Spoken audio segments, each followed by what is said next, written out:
오늘 우리에게 주시는 하나님의 말씀은 사도행전 15장 6절부터 11절까지입니다.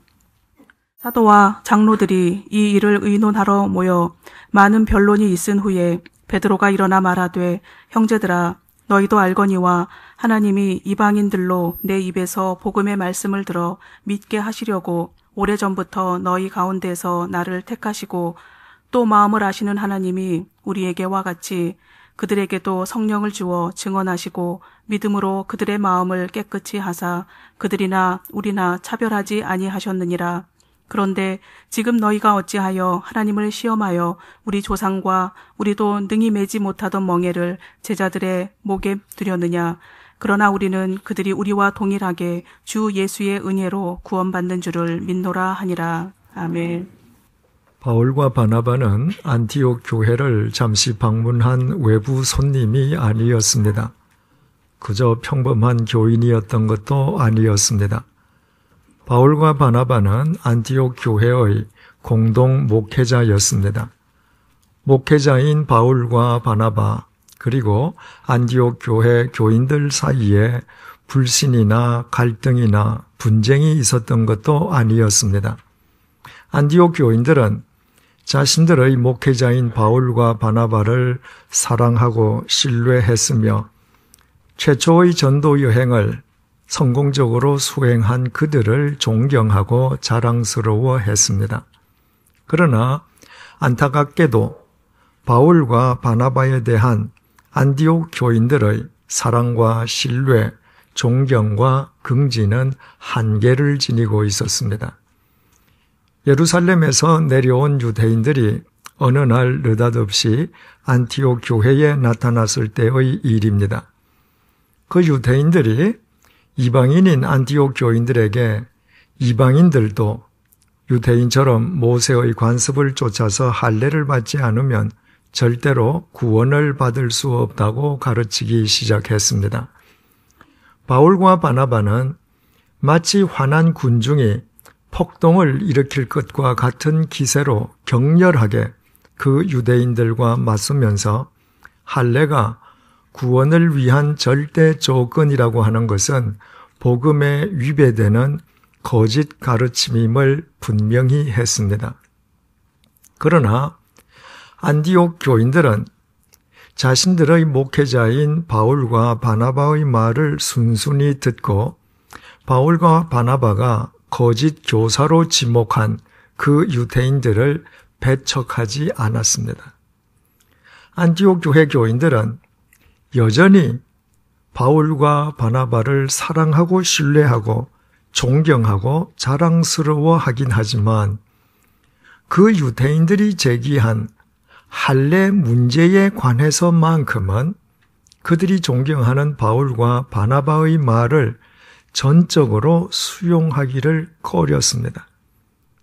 만에 하나라도 자신들이 신뢰하는 바울과 바나바의 말이 틀렸을 경우에, 다시 말씀드려서 그 유대인들의 주장이 맞을 경우에 할례 받지 아니한 이방인들인 자신들은 아무리 교회에 열심히 다녀도 하나님의 구원에서 제외될 수밖에 없기 때문이었습니다. 그래서 안티옥 교인들이 어떤 결정을 내렸는지 우리는 이미 잘 알고 있습니다. 본문 2절을 보시겠습니다.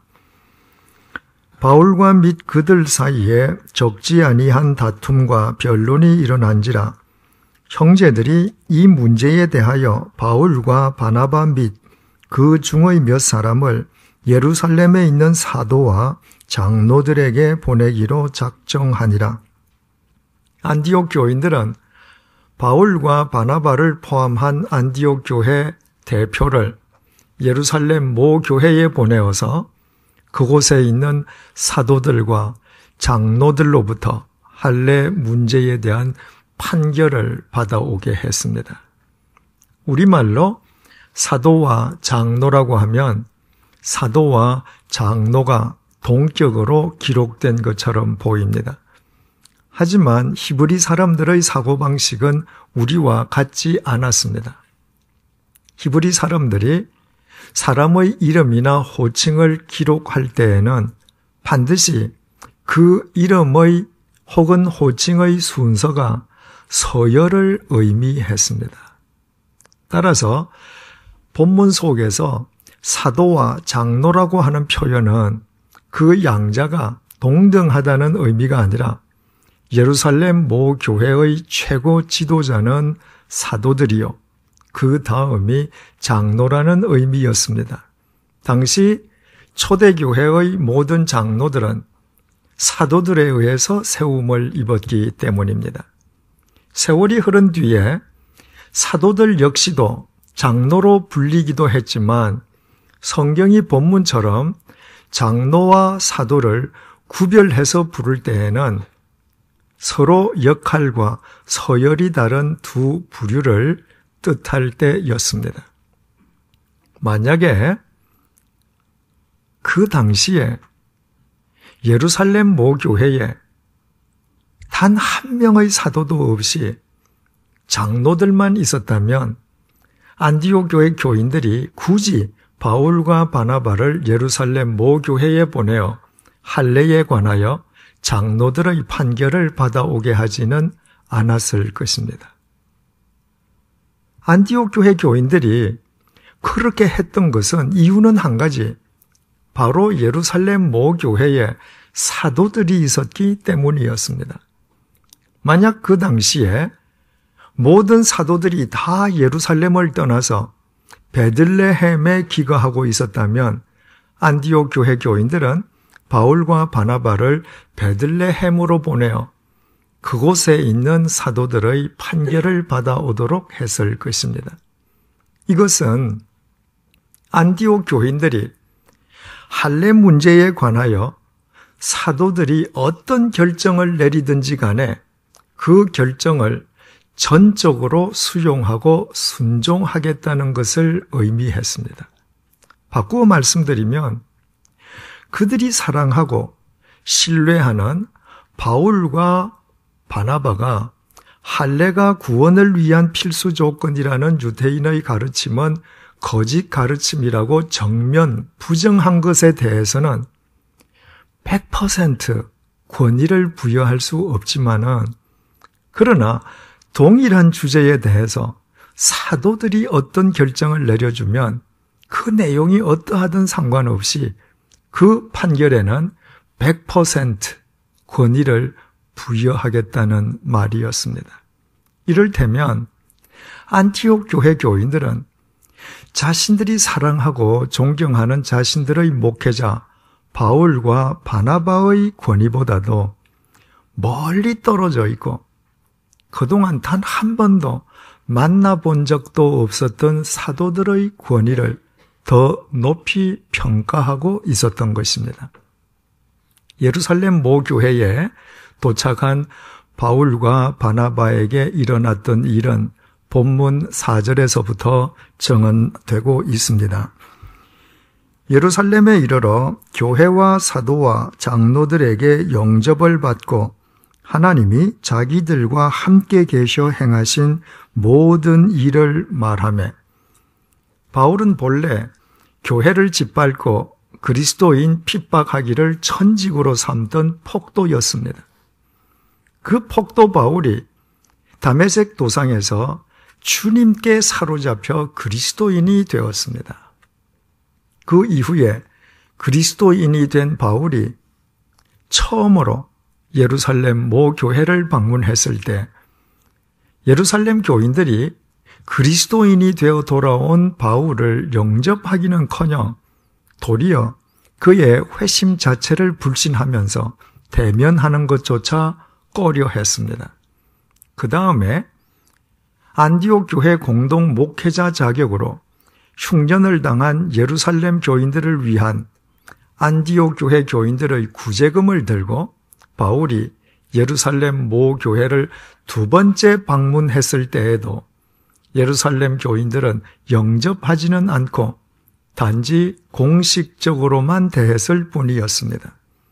그러나 본문 속에서 바울이 세 번째로 다시 예루살렘 모 교회를 방문했을 때 온 교회와 사도들과 장로들이 크게 기뻐하며 바울을 영접했습니다. 그 이유가 무엇이었는지에 대해서는 지난 시간에 상세하게 생각해 보았습니다. 온 예루살렘 교회로부터 영접을 받은 바울은 그 적석에서 예루살렘 교인들에게 하나님께서 자기들과 함께 계셔 행하신 모든 일들을 증언하기 시작했습니다. 바울은 언제 어디에서나 밤이나 낮이나 그의 주된 관심사는 오직 하나님 한 분, 자신과 함께하고 계시는 하나님 뿐이었습니다. 하나님께서 예수 그리스도 안에서 자기에게 새 생명을 주셨을 뿐만 아니라 하나님에 의해 자신의 인생이 비로소 참된 의미를 지닐 수 있었기 때문입니다. 하나님과 무관한 자기 자신은 바울로서는 상상할 수도 없었습니다. 5절 상반절을 보시겠습니다. 바리새파 중에 어떤 믿는 사람들이 일어나 바울이 한참 하나님께서 행하신 일을 증언하고 있는 도중에 누군가가 일어났습니다. 우리말 일어나다라고 번역된 헬라어 동사 엑사니스테미는 벌떡 일어나다는 의미로 돌발적인 행동을 표현하는 동사입니다. 이 단어가 우리말로는 우리말 어순상 뒤에 나오지만은 그러나 헬라어 원문을 보면 이 단어가 5절 문장 제일 첫 자리에 기록되어 있습니다. 바울이 하나님의 은혜를 증거하는데 누군가가 느닷없이 벌떡 일어났음을 강조하기 위함인 것입니다. 그때 벌떡 일어난 사람은 한 사람이 아니었습니다. 그때 여러 사람이 벌떡 일어났는데 그들은 모두 바리새파 출신의 유대인들이었습니다. 그들이 바울의 증언 도중에 벌떡 일어난 것은 바울의 증언에 지지를 표하기 위함이 아니었습니다. 5절을 다시 보시겠습니다. 바리새파 중에 어떤 믿는 사람들이 일어나 말하되 이방인에게 할례를 행하고 모세의 율법을 지키라 명하는 것이 마땅하다 하니라. 벌떡 일어난 유대인들은 이방인에게 할례를 행하고 모세의 율법을 지키도록 명령하는 것이 마땅하다고 소리를 쳤습니다. 한 사람도 아니고 여러 사람이 동일한 내용을 소리친 것이었습니다. 그리고 본문은 그 여러 사람들이 그 동일한 내용을 소리치기 위해서 마치 약속이라도 한 것처럼 동시에 벌떡 일어났다는 사실을 강조해주고 있습니다. 그렇다면 우리는 여기에서 본문의 정황을 구체적으로 정리해 볼 수 있게 됩니다. 예루살렘에서 예루살렘 교인들로부터 영접을 받은 사도 바울은 그 교인들에게 하나님께서 자기들과 함께 계셔 행하신 모든 일을 증언하지 않았습니까? 그때 사도 바울이 증언한 구체적인 내용은 어떤 내용이었겠습니까? 안티옥 교회의 파송을 받아서 지중해 세계를 최초로 전도 여행 다녀온 바울과 바나바가 안티옥 교회로 귀환하자 말자 안티옥 교인들을 모으고 그들에게 전도 보고를 했습니다. 그때 전도 보고한 핵심 내용을 사도행전 14장 27절이 밝혀줍니다.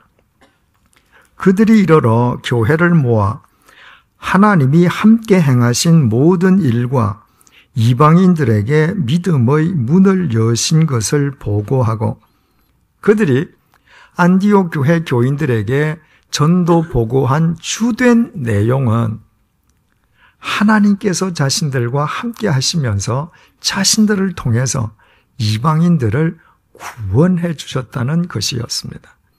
그리고 본문 속에서 예루살렘 모 교회를 찾아가기 위해서 안티옥을 출발한 바울과 바나바는 예루살렘으로 올라가는 길에 만나는 믿음의 형제 자매들에게마다 간증을 함으로써 그들을 다 크게 기쁘게 해 주었습니다.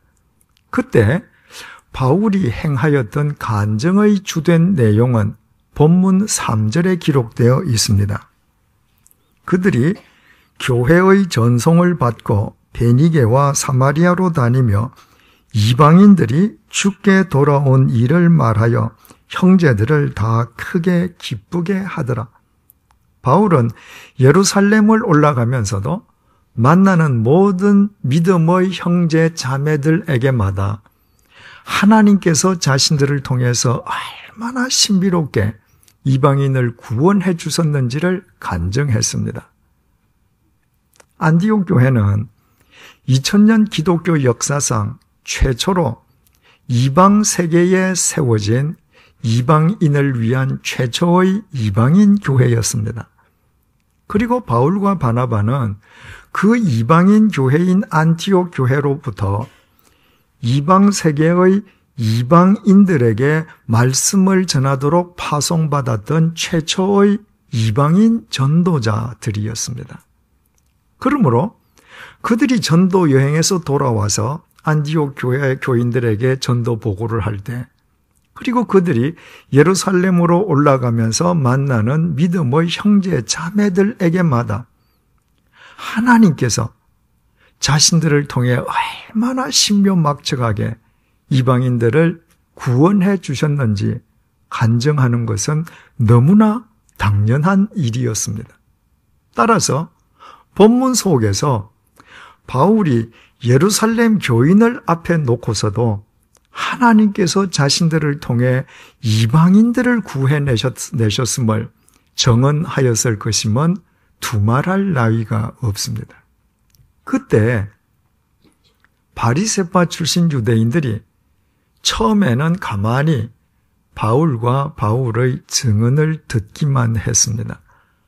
그런데 시간이 지나가도 하나님께서 이방인을 신비스럽게 구원해 주셨다는 바울과 바나바의 증언이 끝날 기미가 보이지 않자 더 이상 참지 못한 바리새파 출신 유대인들이 약속이라도 한 것처럼 동시에 벌떡 일어나서 이방인에게 할례를 행하고 이방인들에게 모세의 율법을 지키라 명령하는 것이 마땅하다고 한 목소리로 소리를 지른 것이었습니다. 바울과 바나바가 예루살렘 모 교회를 찾아갔던 것은 예루살렘에서 안티옥으로 내려온 유대인들이 할례 문제와 관련하여 안티옥 교회에 일으킨 평지풍파와 관련해서 사도들의 판결을 받기 위함이었습니다.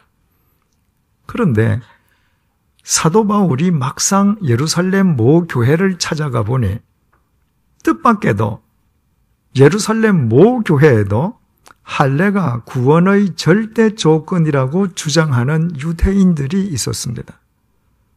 그것은 당시 그리스도인들 가운데에 절대 다수를 차지하고 있던 유대인들 중에서 그때까지도 복음을 그릇 이해하고 있는 유대인들이 적지 않았음을 보여주는 구체적인 신뢰였습니다.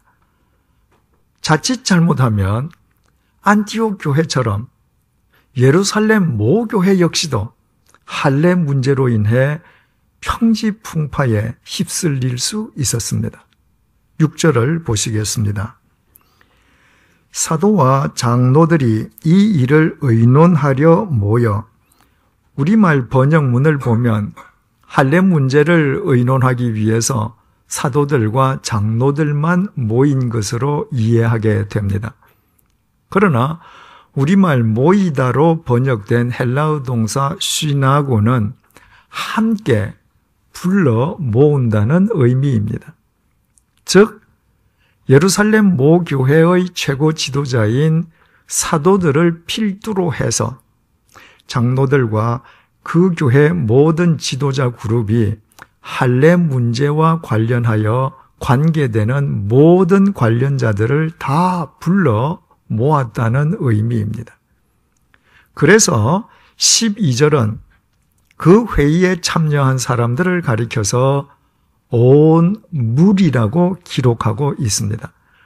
우리말 무리로 번역된 헬라어 명사 플레도스는 수없이 많은 사람을 뜻합니다.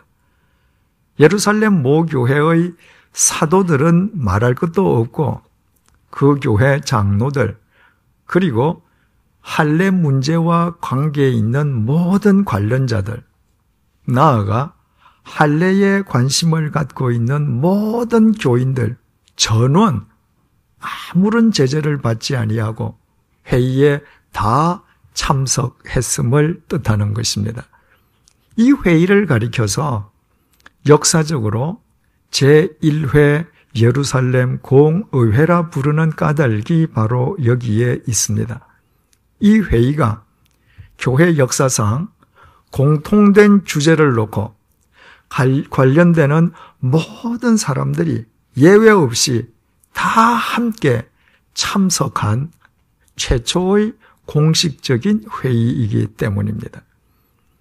그 예루살렘 공의회를 소집하고 주관한 사람들은 말할 것도 없이 사도들이었습니다.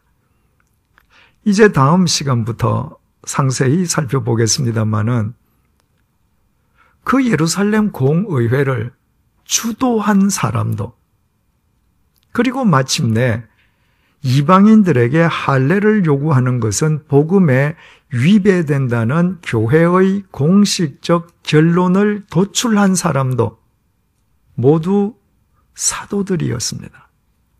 이미 말씀드린 것처럼 만약 이 당시에 예루살렘 모교회에 사도들이 없었다면 그 민감한 할례 문제와 관련하여 회의가 예루살렘에서 열리지는 못했을 것이요. 설령 예루살렘에서 회의가 열렸다 할지라도 이방인에게 할례를 행하도록 하는 것은 복음에 위배되는 것이라는 교회의 공식적인 결론을 도출해내지는 못했을 것이요. 만에 하나 그런 결론을 도출해내었다 할지라도 할례가 구원의 필수 조건이라고 굳게 있는 유대인들은 절대로 그 결과에 승복하지 아니하고 두고두고 문제를 제기했을 것입니다.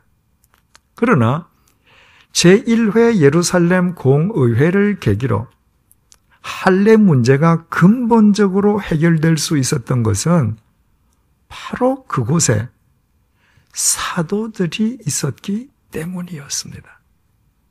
사도들의 권위가 자칫 초대교회를 큰 혼란에 빠뜨리고 분열시킬 수도 있는 그 엄청난 주제인 할례 문제를 근본적으로 해결했을 뿐만 아니라 교회를 도리어 복음 위에 더욱 견고하게 설 수 있도록 해준 것이었습니다.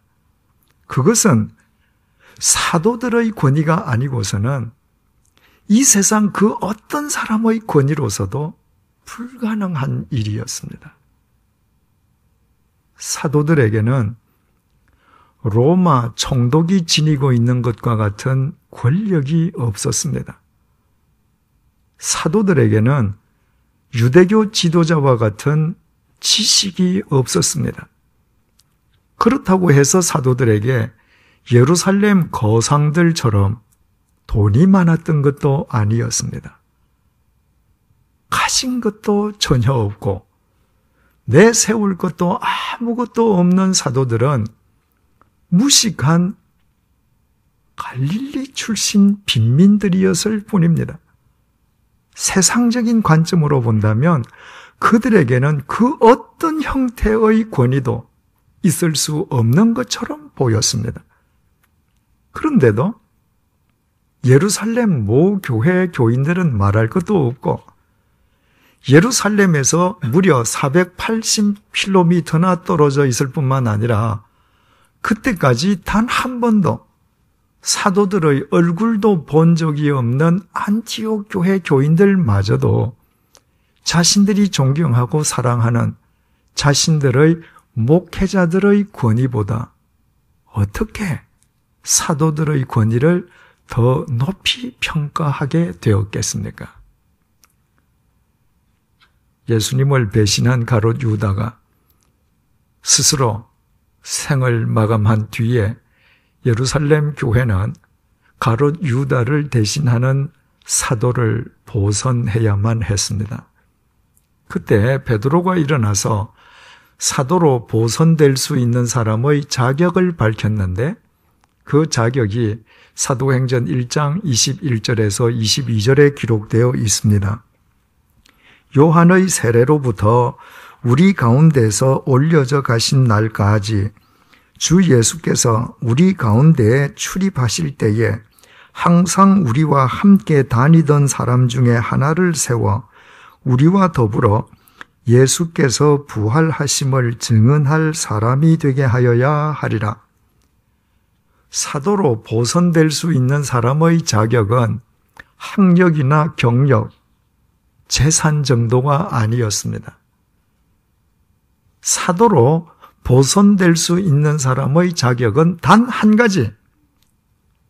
이 땅에 오신 예수님께서 세례 요한으로부터 세례를 받으심으로 공생애를 시작하신 때부터 십자가의 고난과 죽음을 거쳐 부활 승천하시기까지 다른 사도들과 더불어 예수님과 함께 한 사람, 바로 그것이 사도로 보선되기 위한 유일한 조건이었습니다. 본문 속에 등장하는 예루살렘 모 교회에 있는 사도들은 이를테면 예수님의 직계 제자들이었습니다.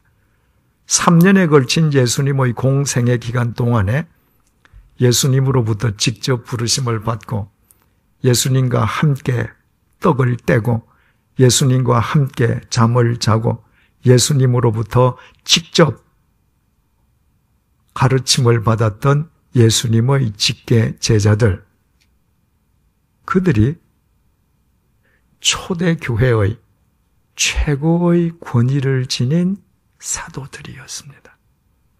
초대교회가 할례 문제로 인하여 혼란에 빠지지 않도록 초대교회가 교회다울 수 있도록 하는 데에 지대한 역할을 했던 사도들의 권위는 그 출처가 사도들 자신이 아니었던 것입니다.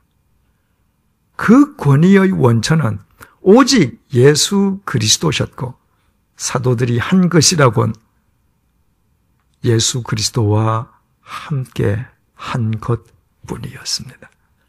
어느 한순간 어느 특정 기간 동안만 예수님과 함께 한 것이 아니었습니다.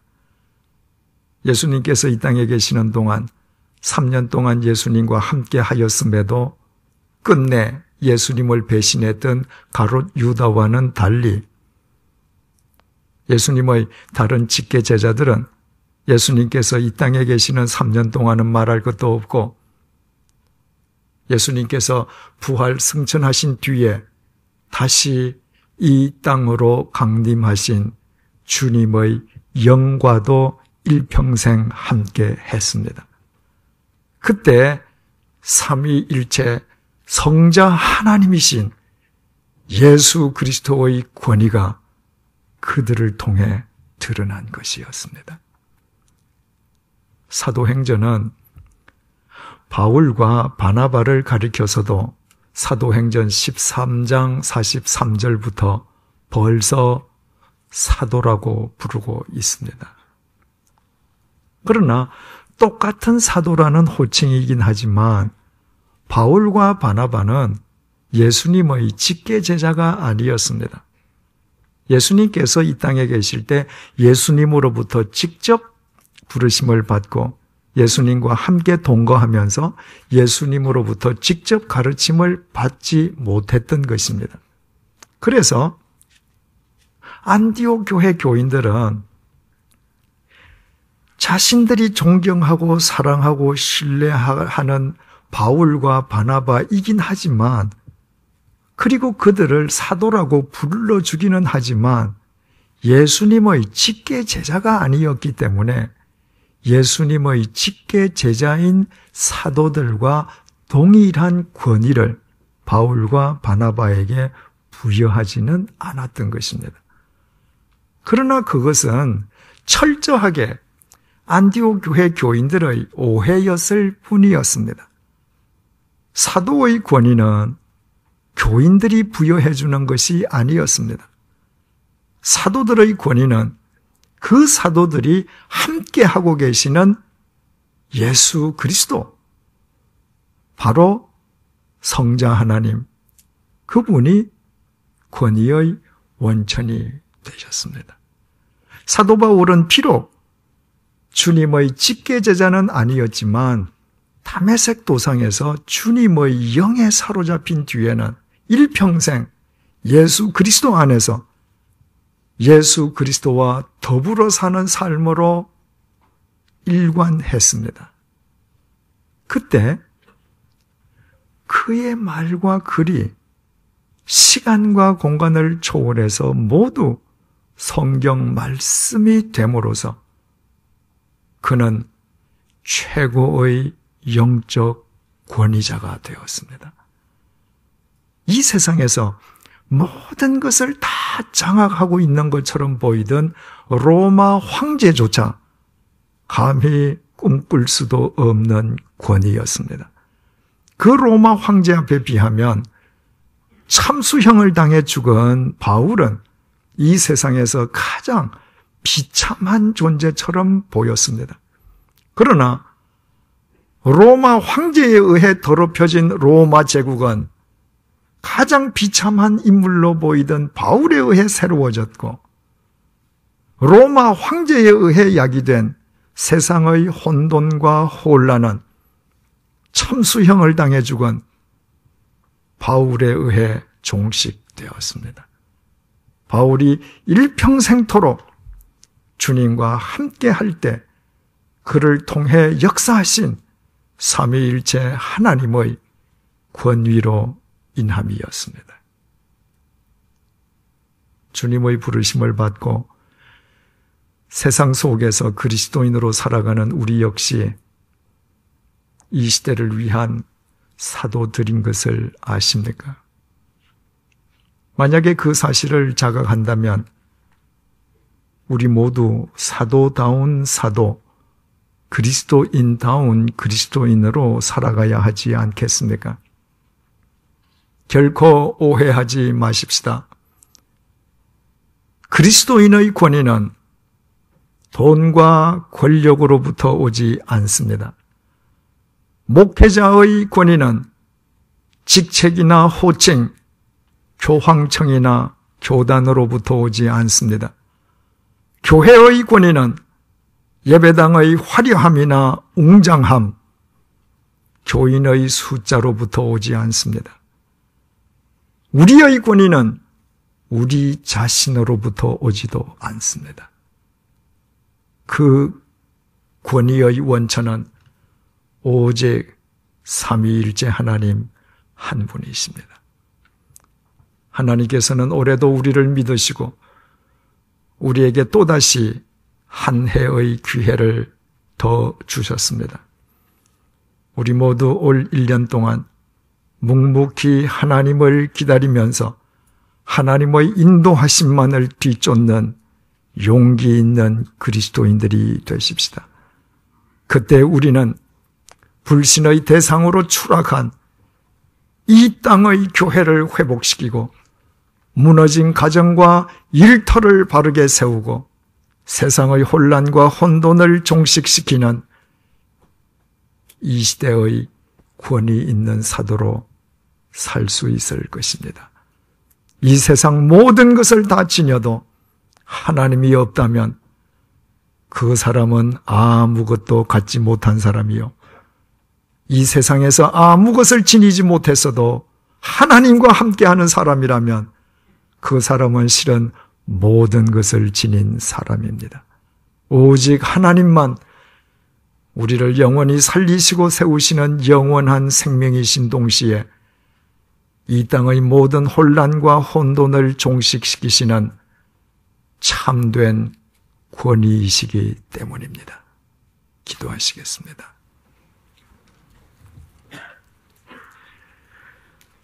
모세가 세계 최대의 제국 이집트의 왕자였을 때 그는 그의 동족인 히브리 노예로부터도 자신의 권위를 인정받지 못했습니다. 그러나 그가 80노인이 되어 하나님의 인도하심만을 쫓았을 때 가진 것이라고는 마른 막대기 하나뿐이었던 모세의 권위는 천하 무적의 군대를 지닌 이집트 제국 파라오의 권위를 압도했습니다.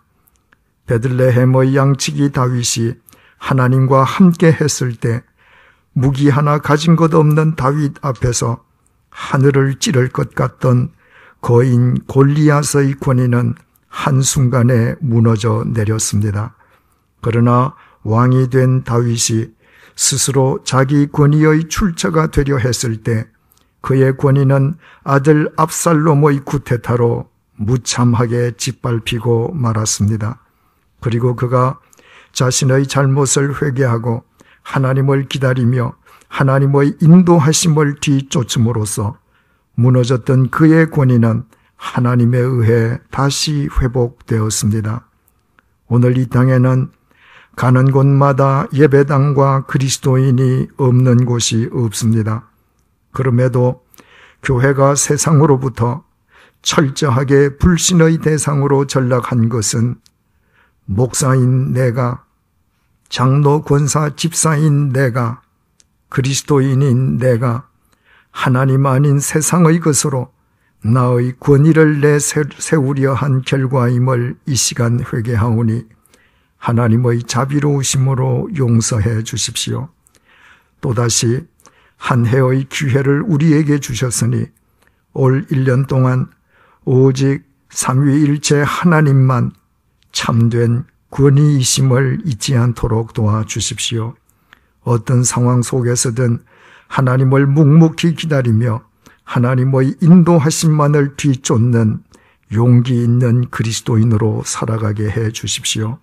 그리하여 우리에게 비록 지닌 것과 내세울 것은 없다 할지라도 우리 모두 무너진 가정과 일터와 이 땅의 교회를 바르게 세우고 이 세상의 혼란과 혼돈을 종식시키는 이 시대의 권위 있는 사도들로 살아가는 기쁨을 다 함께 누리게 해 주십시오. 예수님의 이름으로 기도드립니다. 아멘.